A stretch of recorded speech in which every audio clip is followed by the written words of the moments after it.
এখন ল্যাংটা খোলা মেলা, নারী জাতির ফ্যাশনে এখন ল্যাংটা খোলা মেলা, ওরে চাওয়া তাদের পাখি জামা আবার কিরণ মালা, ঠিক কিনা যারা বলেন? বোরকা পরে টাইট ফিট, টাকায় আঁকা পাকা, যুবক ধ্বংস হইল খাইয়া নারী জাতির ধোকা। আইলা নামাজ কারা দিবে আরো করবে মেকআপ, আইলা নামাজ কারা দিবে আরো করবে মেকআপ, ওরে উপরে ফিটফাট ওদের ভিতর সদর ঘাট। সতী নারী স্বামী বক্তা থাইকো পর্দার আড়ালে, নইলে কিন্তু করবে ধাওয়া পুরুষ নামক বিড়ালে। আজকে কথা কইতে গেলে আমরা হয়ে যাই তেঁতুল হুজুর, ঠিক কিনা জোরে বলেন? আসেনি এই নাস্তিক জানোয়ার, আসেনি এলাকায়? ওই তেঁতুল হুজুর, হুজুর কেন মহিলাদেরকে তেঁতুলের সাথে উদাহরণ দিলেন? ও শিক্ষিত সমাজের ভদ্র মানুষ, আমি আপনার কাছে প্রশ্ন করি, একজন হুজুর যদি মহিলাদের তেঁতুলের সাথে উদাহরণ দিলে সমস্যা হয়, আমার প্রশ্ন হলো বাংলাদেশের এক জাতীয় কবি, নাম নেব না, লিখছেন মহিলারা রসগোল্লার মতো, যেদিকেই চাপ দিবা রস পড়বে। নাউজুবিল্লাহ বলেন। আর একজন শিল্পী আছে সাবিনা ইয়াসমিন, চিনেন রে? ওই যৌবন আমার লাল টমেটো। আর একজন শিল্পী আছে, অনেকগুলো নেতাও, নাম নিলাম না, কয়েক মোর বুকটা ভাইটা যায়। চিন্তা করেন কত বড় বুক বানাইছে। আর একজন শিল্পী যখন ছোট্ট ছিলাম ভাই, গান কারে কয় গজল করে কে এটা তো আর চিনি না, বুঝি না, গণহারে সব মুখস্থ করতাম। একটা গান মুখস্থ করছিলাম ছোট্টবেলা, মোরে বেবিওয়ালাই খাইছে রে সামনে বসায়া, বারে বারে কি যে মারে বলা যাবে? কথা কন না কে? আমার প্রশ্ন হলো 16 কোটি মানুষের কাছে, একজন কবি যখন মহিলাদের রসগোল্লা বইলা উদাহরণ দেয়, তখন ওই কবির নাম তার রসগোল্লা কবি হলো না কেন? ঠিক কিনা বলে বলেন? একজন মেয়ে যখন তার নিজের যৌবনটা নিয়ে টমেটোর সাথে যখন উদাহরণ দিছে, তার নাম টমেটো শিল্পী হইল না কেন?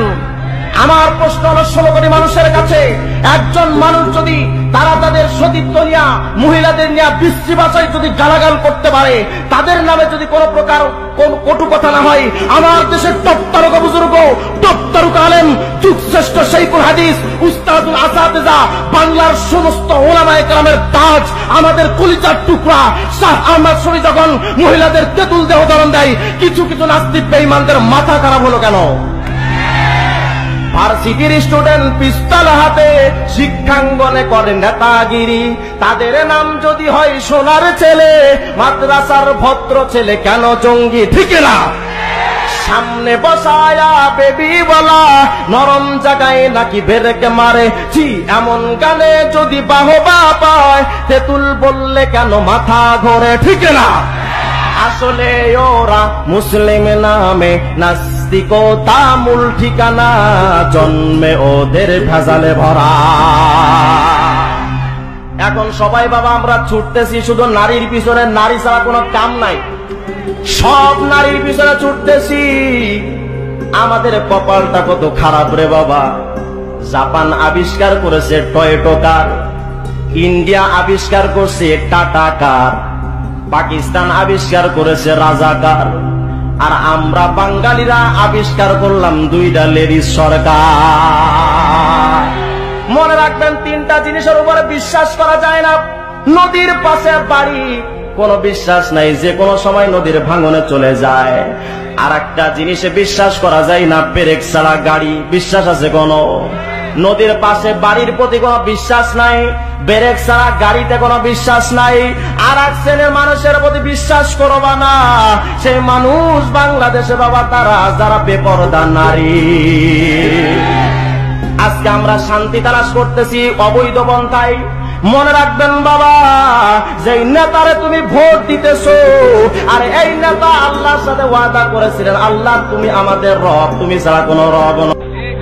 এখন আপনাদের যদি আল্লাহ ভুরু আর চলে না, ভুরু কামায়া উপর দিকটা ভুরু পেন দিয়া ভুরু আঁকাইছে, এই পাতার উপরে দিচ্ছে মাস্কারা, মরদের কাম সারা। মাস্কারা ধরে গান কি এইরকম মাস্কারা দিয়া এমন ভাবে সাজতেছে, কিছুক্ষণ পরে বুড়া দাদা দেখতেছে মুখের উপরে ঠোঁট পালিশ মারছে, গালে ফিয়ার আর লাভলি মারতেছে। দাদা কান্দের বলে, নাতনি রে তোর তো বিয়ে হয় নাই, কারণ তোর দাদিকে আমি সাজতে দেখেছি। ওই আল্লাহর শপথ করে বলতেছে দিনের বেলা কোনোদিন সাজে নাই, তোর দাদি সাজছে রাত্রে বেলা, যখন বিছনায় ঘুমাতো যাব এমন সময় দেখি তোর দাদি সাজতেছে। আমি বললাম বিবি রে কেন সাজতেছো, কেন সাজতেছো? বউটা বলে, স্বামী গো সারাদিন কাজ কাম করি, সাইদা গুইজা আপনার সামনে দাঁড়াবো সেই সময় আমার হয় না, কিন্তু একদম রাত্রেবেলা সাইদা গুইজা আপনার সামনে একটু দাঁড়াবার চাই। দাদা কান্দারে বলে, নাতনি রে তোর দাদি কোনদিন দিনের বেলা সাজে নাই, রাত্রেবেলা আমার জন্য সাইদা গুইজা আমার সামনে দাঁড়াইছে, আর তোর তো বিয়ে হয় নাই, তুই কার জন্য এমন করে সাজিস? নাতনি মুসকি মুসকি হাসে আর বলে, দাদা বিয়ার পরে পাবো আমি একটা, আর বিয়ার আগে লাইন ধরে আছে আমার জন্য 10টা। কয়টা? 10টা লাইন ধরে আছে। এতগুলো যুবকদেরকে খুশি করার জন্যই তো আমি সাজতেছি। দাদা ঘর থেকে কান্দের বলে, আল্লাহ রে কি যুগে আমি আইলাম গো মাবুদ, এই যুগে আমার মরাই ভালো। জোরে কান কি ভালো? মরাই ভালো। তাই আমি আমার মা বোনদের জন্য বলতেছি, মা আজকে যারা পর্দার অন্তর আছেন যদি সাজতে হয় তাহলে স্বামীর জন্য সাজবেন, অন্য পর পুরুষের জন্য সাজা চলবে না। হযরত আলী একদিন সাহাবীদের সামনে বললেন, সাহাবীরা রে আমি আমার ফাতেমারে আজ পর্যন্ত চিনতে পারলাম না। সাহাবীরা বলে, ও আলী ভাই আপনার বিবির আপনি কেন চিনলেন না জানতে চাই। হযরত আলী বলে, রে নবী সাহাবীরা বললে তোমরা আশ্চর্য হয়ে যাবে, রাত্রেবেলা বালিশে আমি ঘুমাই, কিন্তু ঘুম থেকে চেতন পায় দেখি আমার মাথাটা ফাতেমার উড়াতে দেখতে পাই। আমি যতদিন ঘুমাইছি বালিশে, কিন্তু ঘুম থেকে চেতন পাইছি ফাতেমার উড়াতের উপরে। আরে হাসান হুসানের মা, রাত্রেবেলা বালিশে ঘুমাইলাম কিন্তু চেতন পাই তোমার উড়াতের উপরে। কি গো জানতে চাই?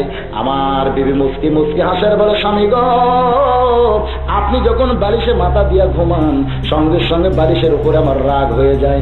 বালিশ রে তুই একটা তুলার বালিশ, আমার স্বামীর মাথা নিয়ে তুই কি শান্তি দিবি? আপনি যখন ঘুমিয়ে যান এমন সময় বালিশটাকে আমি ফাইলা দিয়া আমার উড়াতকে আপনার মাথার তলে ঢুকাইয়া দিয়া আপনার চুলের মধ্যে বিলকি কাটি, যেন আপনার আরামের ঘুমটা বড় আরামে হয়ে যায়। হযরত আলী কান্দের বলে, হাসান হোসেনের মা তুমি তো খাতুনি জান্নাত ফাতেমা, আল্লাহ তোমাকে জান্নাতের নারীদের নেত্রী বানাইছে, এরপরেও তুমি সারা রাত ঘুম না পাইরা আমি স্বামীর খেদমত কেন করো জানতে চাই। ফাতেমা মুসকি মুসকি হাসের বলে, স্বামী গো জান্নাতি নারীদের নেত্রী হইছে আল্লাহর রহমতে, আর জান্নাতের মালিক হব স্বামীর খেদমতে। আমার মা বোনেরা যারা বসে আছেন গো মা, আল্লাহ নবী বলেছেন আমি হলাম পুরুষের আদর্শ, আমি হলাম পুরুষের আদর্শ, আর নারীর আদর্শ হইল আমার মা। সুবহানাল্লাহ।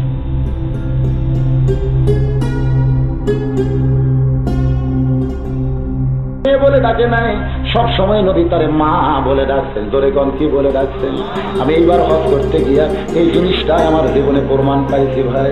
আল্লাহ নবী যে ফাতেমারে মা কইছেন এইবার হজ করতে গিয়ে আমি এটা বুঝতে পারছি। কারণ ওই জান্নাতুল বাকির মধ্যে আমার ভাই তো অনেক সাহাবীদের কবর জিয়ারত করছে। কারণ জান্নাতুল বাকির মধ্যে যখন ঢুকবেন প্রথম ঢোকার পরে ওসমান রাদিয়াল্লাহর কবর জিয়ারত করে উম্মাহাতুল মুমিনিনদের কবর জিয়ারত করেছি, কিন্তু ওই জায়গায় আমি একটা বৈষম্য লক্ষ্য করে দেখলাম নবীর হাদিসের সাথে ঠিকই আছে। সেটা হলো এই আল্লাহর নবী বিবি আয়েশাকে যেখানে কবর দেওয়া হয়েছে সেখান থেকে উম্মে সালমার কবর 100 গজ দূরে দেওয়া হয়েছে। নবী কিন্তু সাহাবীদের বলেছিলেন যে সাহাবীরা আমি তখন দুনিয়াতে থাকবো না, আমার আয়েশাও মরবে উম্মে সালমাও মরবে, কিন্তু তাদের দুই বোনের কবর যেন সাথে লাগালাগি দিও না। সাহাবীরা বললেন হুজুর কেন লাগালাগি কবর দিব না? বলে আয়েশার উম্মে সালমার মধ্যে ঝগড়া বেশি হয়, ওরা মরে গেলেও যদি ঝগড়া করে। আমি নবীর সে হাদিসটাই তো কোরআনের মধ্যে আছে সূরা মুজাদ্দালা। বাবা আমি দেখলাম মাইশার কবর থেকে উম্মে সালমার কবর 100 মিটার দূরে। উম্মে সালমাকে মাইশা সইতে পারতেন না, কারণ নবীর প্রত্যেকটা বিবি, নবী কিন্তু বিয়ে করেন নাই, নবীর সঙ্গে তারা বিয়ে বসেছে। খাদিজাই বলেন আর আয়েশাই বলেন আর যতগুলো বিবি বলেন প্রত্যেকটা বিবিরা কিন্তু নবীর সঙ্গে বিয়ে বসেছে। নবী আগ্রহ নিয়ে কোনোদিন কাউরে বিয়ে করে নাই, কিন্তু একটি মাত্র মাত্র বিবিকে নবী বিয়ে করেছেন, শুধু বিয়াই করেন নাই, 2 বার তার বাড়িতে ঘটক পাঠাইছিলেন। ঘটককে উম্মে সালমা ফিরাই দিতে বিয়া করবে না নবীকে। পরে নবী আমার নিজেই উম্মে সালমার দরজায় গিয়া জোড়হাত করে দাঁড়িয়ে বলে, উম্মে সালমা রে, 2 বার ঘটক পাঠাইলাম, তুমি আমারে পছন্দ কেন করো না? কেন ঘটক রে ফিরাইয়া দিলা? কেন ফিরাইয়া দিলা? উম্মে সালমা কান্দে বলে, নবী গো, আমি আপনারে বিয়া করতে পারবো না, বিয়ে করতে পারবো না। আল্লাহ নবী বলেন, তুমি করতে না চাইও, আমি যে তোমারে বিয়ে করতে চাই। উম্মে সালমা বলেন, আপনি যদি আমারে বিয়ে করতে চান তাহলে আমার একটা শর্ত পালন করে বিয়ে করতে হবে। নবী বললেন, উম্মে সালমা রে, আমার আল্লাহ কোনোদিন আমারে শর্ত দিল না, বিনা শর্তে আমার আল্লাহ সব কবুল করেছে। আর তুমি আমারে শর্ত দিবার চাও রে উম্মে সালমা, আমি শর্ত মোতাবেক তোমাকে বিয়ে করবো। করে কোন সুবহানাল্লাহ। উম্মে সালমা নবীরে কি শর্ত দিয়েছিলেন, কত বড় দামি শর্ত ভাই। অবশ্যই আমি মা বোনদের ওয়াজ করতেছি, আপনাদের শোনাতে চাই। আমার মা বোনেরাও পর্দার অন্তরালে আছে। এবার গেলাম মা হালিমাতুস সাদিয়ার কবর জিয়ারত করতে।